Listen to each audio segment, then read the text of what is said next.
Good morning all of you. आपण ह्या चॅप्टरमधला second part बघणार आहोत, अदर हॉस्पिटल सप्लायज. आता त्याच्यामध्ये आपण फर्स्ट पार्टमध्ये बघितलं होतं सर्जिकल ड्रेसिंगची इन्स्ट्रुमेंट्स. आता बघणार आहोत other hospital supplies.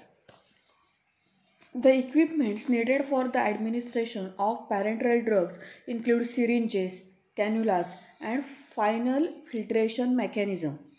These devices must be sterile, pyrogen-free, and free from particulate matter. Equipments आपण कोणकोणती बघणार आहोत त्याच्यामध्ये syringe, I V set, Royals tube, म्हणजे त्याच्यामध्ये काय म्हटलं आहे, इन्क्लूड सिरिंज, कॅन्युलाज. कॅन्युलाज म्हणजे जे सलाईन लावताना आपल्या हाताला फर्स्ट अप्लाय केलं जातं. निडल असते स्काल्प वेन किंवा इंट्राकॅथ म्हणतो आपण त्याला. आणि फायनल फिल्ट्रेशन मेकॅनिझम, त्याचं कसं मेकॅनिझम आहे ते आपण बघणार आहोत. This device must be sterile, ते स्टराईल असलं पाहिजे, पायरोजन फ्री असलं पाहिजे आणि free from particulate matter. In 1896 Karl Schneider, a mechanic in Paris, invented an all-glass syringe with a cylindrical piston ground to fit a graduate glass barrel. Around 1925, the Luer-Lock syringe was developed by Dickinson. This syringe has a thread inside the metal tip that engages the rim of the needle. हे सगळं history सांगितलेली आहे. There are 4 categories of syringe tips. त्याच्यामध्ये liquor lock tip, liquor slip tip, eccentric tip आणि catheter tip. ल्युअर lock tip, it is a stronger and permanently attach to the syringe. Permanently attach to the syringe. Then luer slip tip म्हणजे काय, दिस do not lock in place. Due to pressure of injection it may get displaced. हे stronger and, पहिलं काय आहे ल्युअर lock म्हणजे ते stronger and permanently attach to the syringe. सिरिंजला permanently attach असतं. Then luer slip, this do not lock in place. ती त्या प्लेसला लॉक होत नाही कारण pressure of injection it may get displaced. ती प्रेशरमुळे डिस्प्लेस्ड होते. Then eccentric tip, it is used when needle is to be kept as parallel to the field of injection as possible. Eccentric म्हणजे काय, ती जी निडल आहे ती अशी ठेवायची parallel to field of injection. Then catheter tip, it is not used for injection but commonly used for irrigation. इंजेक्शनसाठी use करत नाहीत पण इरिगेशनसाठी यूज करतात. Then types of syringes, these are classified on the basis of their composition. ते कंपोजिशनने classified केलेला आहे. Glass reusable, glass disposable and plastic disposable.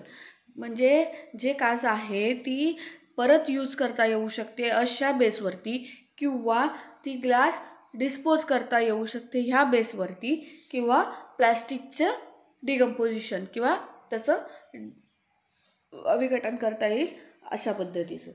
Disposable syringes are intended for one time use only.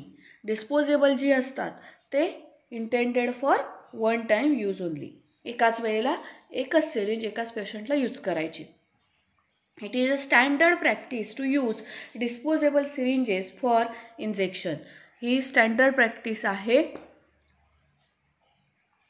To use disposable syringes for injection. The desirability of one syringe over the other depends on followings. It is cost, product packaging, ability to read dosage measurement, needle sharpness, safety during disposability after use. म्हणजे त्याची desirability of one syringe over the other depends on followings. त्याची cost, त्याचं प्रोडक्टचं packaging, त्याच्यानंतर ability to read dosage measurement, म्हणजे त्याच्यावरती त्या डोसचं किती प्रमाणात घ्यायचं आहे हे सुद्धा मेजरमेंट असतं. ते निडल शार्पनेस, त्याला जी निडल आहे ती त्याची शार्पनेस किती आहे ते सुद्धा लिहिलेलं असतं. Then safety during and disposability after use, कसं यूज करायचं आहे, कशी सेफ्टी घ्यायची आहे ते, आणि डिस्पोजेबल कसं करायचं आहे त्याचा कसं आहे ते पण त्यांनी सांगितलेलं आहे. Then syringes are available in sizes from 1 ml to 60 ml and all have the design of round plunger or piston within a barrel. कसं आहे सिरिंज ते आपण बघितलेलं आहे सगळ्यांनी. इंजेक्शन कसं देतात ते आपण बघितलं आहे. मग कसं असतं तर 1 ml to 60 ml पर्यंत रेंज असते. नंतर ते राऊंड प्लंजर असतो आणि त्याच्यामध्ये आतमध्ये पिस्टन असतो. Then, for reusable syringes, the glass plunger is ground to fit a given barrel exactly. The barrel of the syringe is graduated in milliliters. In the design of syringes for small volumes, it is 1 ml of the barrel is longer and slender to achieve greater accuracy in measuring volume. Insulin syringe बघितली असेल बऱ्याचशा जणांनी. Insulin syringe are graduated in units of insulin, that is 40, 80, 100 units per ml. Tuberculin syringes have capacities of 1 ml and volume of 0.05 ml can be measured with accuracy. ट्युबरक्युलिनची syringe जी आहे त्याची capacity 1 ml ची आहे and volume of 0.05 ml can be measured with accuracy. त्याच्यामध्ये आपण 0.05 mlचं measure करू शकतो विथ ॲक्युरसी. देन आहे glass disposable syringes. These cost less than glass reusable ones. Glass disposable त्याच्यामध्ये these cost less than glass reusable ones but more than those made from plastic. Compared to plastic syringes, glass disposable syringes have the advantages of easy in handling. प्लॅस्टिकपेक्षा ग्लासच्या ज्या syringe होत्या त्या handling म्हणजे use करण्यासाठी सोप्या होत्या. Then when injections must be stored, disposable glass syringes are preferred. जर का ते इंजेक्शन स्टोअर करून ठेवायचं असेल तर त्या डिस्पोजेबल ज्या ग्लास सिरिंजेस आहेत त्या यूज कराव्या लागायच्या. Then plastic syringes, these are made from either polyethylene or polypropylene plastic and are available as sterile packaged items. These are made up of either polyethylene किंवा polypropylene and are available as a sterile packaged items. Then these are sterilized after packaging with either ethylene oxide or radiations. ते packing झाल्यानंतर त्याचं स्टरिलायझेशन कसं करायचं आहे तर ethylene oxide किंवा रेडिएशनने. Only polypropylene plastic syringes can be sterilized in and autoclave. ऑटोक्लेव्हमध्ये only polypropylene plastic syringes can be sterilized in and autoclave. ते नेक्स्ट काय आहे maintenance of IV lines. IV lines जे आपण सलाईन लावून घेतो तो सलाईन लावत असताना ती जी सलाईनची बॉटल आहे NS किंवा DNS तिथपासून ते खाली आपल्या हाताला जिथे इंट्राकॅट किंवा स्काल्प लावणार आहेत तिथपर्यंतचा जो सेट असतो त्याला IV सेट असं म्हटलं जातं. That is intravenous set. काय आहे inspect regularly for swelling or science of injection. जेव्हा आपल्याला सलाईन लावली जाते त्यावेळेला त्याचं इन्स्पेक्शन कसं केलं जातं. जर का तिथे लावलेल्या जागी तिथे सूज वाटत असेल किंवा वेगळे रिॲक्शन जर का त्या पेशंटला वाटत असतील तर त्याचं रेग्युलरली इन्स्पेक्शन करायला लागतं त्या नर्सना किंवा डॉक्टरना. Then keep site clean and dry. तिथे जे लावणार आहोत आपण IV कॅन्युला ती जागा स्वच्छ असली पाहिजे आणि ड्राय असली पाहिजे. Consider resiting the cannula after 72 hours. तो जो कॅन्युला लावलेला असतो इंट्राकॅट किंवा IV कॅन्युला तो 72 hours चेंज करायचा. ती साईट चेंज करायची. Change administration sets within 72 hours. म्हणजे जो IV सेट लावलेला आहे तो सुद्धा 72 hours चेंज करायचा. Then wipe the hub of the cannula with an alcohol impregnated swab before attaching the administration set. Alcohol ने तो जो कॅन्युला आपण अटॅच करणार आहोत किंवा IV सेट ते अल्कोहोलने इम्प्रिगेंटेड केलेलं असलं पाहिजे. Then central venous catheters. Central venous catheter, आता ते various types of central venous catheters are used for a variety of parenteral medications such as total parenteral nutritional solutions, cancer chemotherapy, long-term antibiotic therapy, and blood components. The length of time the central venous catheter remains in place varies from days to months or years. When these catheters are not in use, they require heparinization, that is, they are filled with heparin log flush solution to maintain the patency of catheter lumen. हा जो central venous catheter आहे तो कुठं वापरला जातो तर cancer थेरपीसाठी किंवा parental nutrition solution असेल किंवा लॉंग टर्म अँटीबायोटिक थेरपी असेल किंवा ब्लड कंपोनंट्स द्यायचे असतील तर किंवा ते जास्तीत जास्त दीड महिना जेवढा लॉंग टर्म असेल त्याच्यासाठी हे सेंट्रल व्हेनस कॅथेटर यूज केले जातात आणि ते हिपॅरिन लॉग फ्लश सोल्युशनने मेंटेन केली जाते त्याची पॅटन्सी. Then indwelling catheters. आता the prolonged intravenous therapy needs multiple punctures of the veins which can be avoided by using these plastic catheters. These catheters are made from polyvinyl chloride, Teflon and polyethylene. These should be removed within 48 hours of insertion. म्हणजे हे कधी remove करायचे आहेत 48 hours. These should be adiabatic so that these can be observed on X-ray films. ते X ray फिल्मच्या under observe करायचे. The choice of catheter depends on time and purpose of infusion. Three types of these catheters are available. त्याच्यामध्ये 3 catheter available आहेत. Plain plastic catheter, catheter outside needle आणि catheter inside needle. So plain plastic catheter म्हणजे काय? These are used in emergency situations when superficial veins are unavailable. It is used without needle and inserted into vein by surgical incision. म्हणजे हा plain plastic catheter आहे तो emergency सिच्युएशनमध्ये use केला जातो. When superficial म्हणजे वरच्या व्हेन्सला जर ती व्हेन मिळाली नाही तर ते without needle and inserted into when by surgical incision. Then catheter outside needle.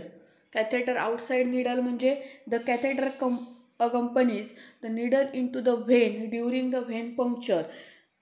And after insertion in the vein, the catheter hub is held in place and the needle is removed and discarded. The catheter accompanies the needle. Catheter जो असतो त्याला needle असते into the vein during the vein puncture. म्हणजे ज्या वेळेला ते आपण टोचतो त्यावेळेला तिथली व्हेन जी आहे ती पंक्चर होते म्हणजे ते ओपन होते. Then after insertion in the vein the कॅथेटरचा जो हब असतो is held in place and the needle is removed and discarded. आणि मग ती निडल बाहेर काढली जाते. The plastic catheter remains in the vein. म्हणजे जो प्लास्टिकचा कॅथेटर असतो तोच फक्त आपल्या व्हेनमध्ये राहतो. The administration set is then connected with it. It is commonly used for percutaneous IV infusion. Percutaneous जे IV इन्फ्युजन आहे त्याच्यासाठी हा यूज केला जातो. आणि कॅथेटर मी तुम्हाला हे आणून दाखवेन जेव्हा आपलं ॲक्च्युअल कॉलेज चालू होईल ना त्यावेळेला मी तुम्हाला हे कॅथेटर आणून दाखवेन कसे कसे असतात ते. Then catheter inside needle. It consists of stainless steel needle with a plastic tubing inside its lumen. After vein puncture, the plastic catheter is advanced into the vein. Catheter inside needle. It consists of stainless steel needle stainless स्टीलची needle असते with plastic tubing, म्हणजे त्याच्यावरती परत प्लॅस्टिकचं आवरण असतं inside its lumen. Then after vein puncture the plastic catheter is advanced in to the vein. Then urinary catheter. Urine catheter म्हणजे 4 प्रकार आहेत. Foley 2 way catheter, Foley 3 way catheter, Biocath आणि फोलॅटेक्स, हे 4 प्रकार आहेत. मग आता फॉली 2 वे कॅथेटर हा शॉर्ट टर्मसाठी असतो. कशापासून बनलेला असतो तर लेटेक्स अँड टेफ्लॉन कोटेड असतो. Latex and Teflon coated. Then Foley 3 way catheter irrigation system, त्याच्यामध्ये latex and Teflon coated, latex and Teflon coated. Then बायोकॅथमध्ये काय आहे, लॉंग टर्म आहे आणि हायड्रोजेल कोटेड असतो. लॉंग टर्म जर काय एखाद्याला युरिनरी बॅग लावायची असेल तर त्याचा कॅथेटर हा बायोकॅथ टाईप असतो, लॉंग टर्म यूजसाठी असतो आणि हायड्रोजेल कोटेड असतो. Then Folatex that is hematuria, then latex and Teflon coated असतो. देन IV सेट्स आता बघूया आपण. These sets are use to administered IV fluid. IV fluid पेशंटला देण्यासाठी IV सेटचा उपयोग केला जातो. They are sterile, pyrogen free, disposable, relatively inexpensive and simple to use. कसं असलं पाहिजे, पायरोजन फ्री, स्टराईल असला पाहिजे, डिस्पोजेबल असला पाहिजे आणि रिलेटिव्हली इनएक्सपेन्सिव्ह असला पाहिजे and simple to use. Then the main advantage is lack of accuracy. Main advantage काय आहे त्याची accuracy. Then methods other than gravity must be used when accuracy is required in TPN or pediatric therapy. These sets are used to administer IV fluid. Then components of IV set: a plastic spike and a drip chamber. Then clamp. आता a plastic spike म्हणजे काय, to purge the rubber closure or plastic seal on the IV container. Plastic spike म्हणजे काय, rubber closure असतो त्या सलाईनला, IV सेटला, आणि seal on the IV container, तो IV कंटेनर सील करून टाकतो. Then a drip chamber that is for trapping the air and adjusting the flow rate with clamp. तो एक थोडंसं आतमध्ये सर्कल टाईप असतं आणि ते आपण त्याच्यावरती आपला IV जो लावणार आहे आपल्याला सलाईन त्या ॲडजस्ट करतो. ते थेंब थेंब पडत असतात बघा IV सेटमधून, ते किती प्रमाणात पाहिजेत ते त्याच्यावरती त्याला ए ड्रीप चेंबर असं म्हटलं जातं, त्याच्यावरनं ॲडजस्ट केलं जातं flow rate. Then clamp, adjustable clamp to screw or roller type pinches the tubing to regulate the flow, हा clamp. Then a polyvinyl chloride tubing terminating in gum rubber injection port. The flow rate should be accurate to ensure patient safety and optimum drug efficacy. Flow rate should be accurate.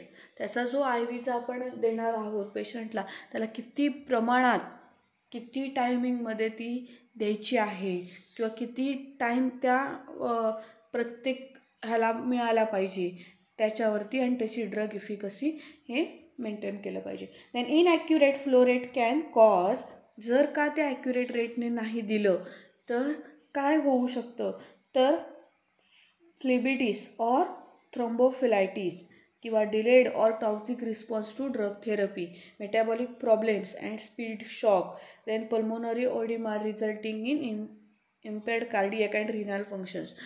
जर का ते IV saline देताना जास्त प्रमाणात त्या पेशंटला अचानक दिली गेली तर त्याला साईड इफेक्ट होण्याचे चान्सेस असतात, ते आपण इथे बघितली. Hence it is an important function of IV therapies to maintain constant accurate flow rate. Hence it is an important function of IV therapies to maintain constant accurate flow rate.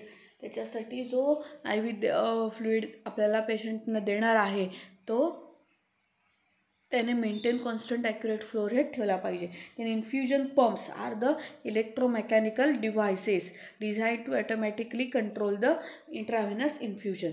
Infusion pumps are the electromechanical device designed to automatically control the intravenous infusion. 4 types of devices are available: gravity feed controllers, drip rate pumps, volumetric pumps and syringe drivers.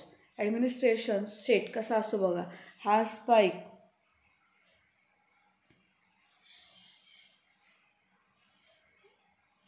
Then हा drip chamber,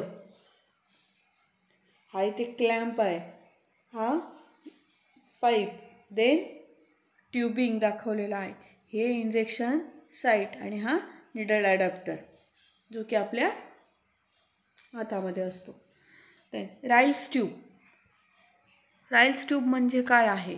A tube of narrow Calibri and short length is used for stomach wash especially in case of children. A number 8 to 12 French rubber catheter is used. About 25 cm length is necessary to reach the stomach. The distance should be marked with a piece of adhesive tape. The catheter is passed through nose or mouth in the stomach. After reaching the stomach, 20 to 50 ml glass syringe is attached to the upper end of the catheter and the stomach contents aspirated. The antidote solution is then introduced in small volumes. Tube of narrow caliber म्हणजे ती calibration केलेली असते. Short length is used for stomach wash म्हणजे ती mostly चिल्ड्रनमध्ये वापरली जाते. ती नाकातून किंवा तोंडातून त्या चिल्ड्रनच्या घातली जाते आणि स्टमक वॉशसाठी यूज केला जातो. त्याचा किती कॅथेटर गॉज असतो तर 8 to 12. Then about 25 centimetre in length is necessary to reach the stomach. The distance should be mark with a piece of adhesive tape. त्या अडेझिव्ह टेपने ते मार्क करायचं. Then the catheter is pass through nose or mouth नाकातून किंवा तोंडातून in the stomach. Then after reaching the stomach 20 to 50 ml glass syringe is attached to the rubber and end of the catheter and the stomach contents aspirated. The antidote solution is then introduced in a small volumes. Then antidote solution जे आहे ते introduced केलं जातं small व्हॉल्यूममध्ये. Then sterilization. The glass syringes are sterilized by dry heat in oven, whereas plastics, catheters, Ryle's tubes and rubber materials are sterilized by autoclaving or ethylene oxide. Glass syringe ज्या आहेत त्या dry heat म्हणजे ओव्हनमध्ये त्याचं sterilisation करायचं. प्लॅस्टिकचं जे material आहे catheter, राईल्स tube, rubber material ते ऑटोक्लेवमध्ये करायचं किंवा इथिलीन ऑक्साईडने करायचं. हा झाला आपला चॅप्टर कंप्लीट सर्जिकल ड्रेसिंग. आता ह्याचे क्वेश्चन्स अँड आन्सर्स मी तुम्हाला PDF थ्रू सेंड करते. तुम्ही सगळे ते क्वेश्चन्स आन्सर लिहायचे आहेत. देन आपला 5वा चॅप्टर जो राहिला आहे तो आपण आधी कंप्लीट करूया आणि मग तो एक शेवटचा चॅप्टर 9वा जो आहे तो नेक्स्ट याच्यामध्ये घेऊया आणि म्हणजे हॉस्पिटल आणि फार्मसीचा सिलेबस कंप्लीट होईल. क्लिनिकल फार्मसी आपण नेक्स्ट चालू करूया. So thank you.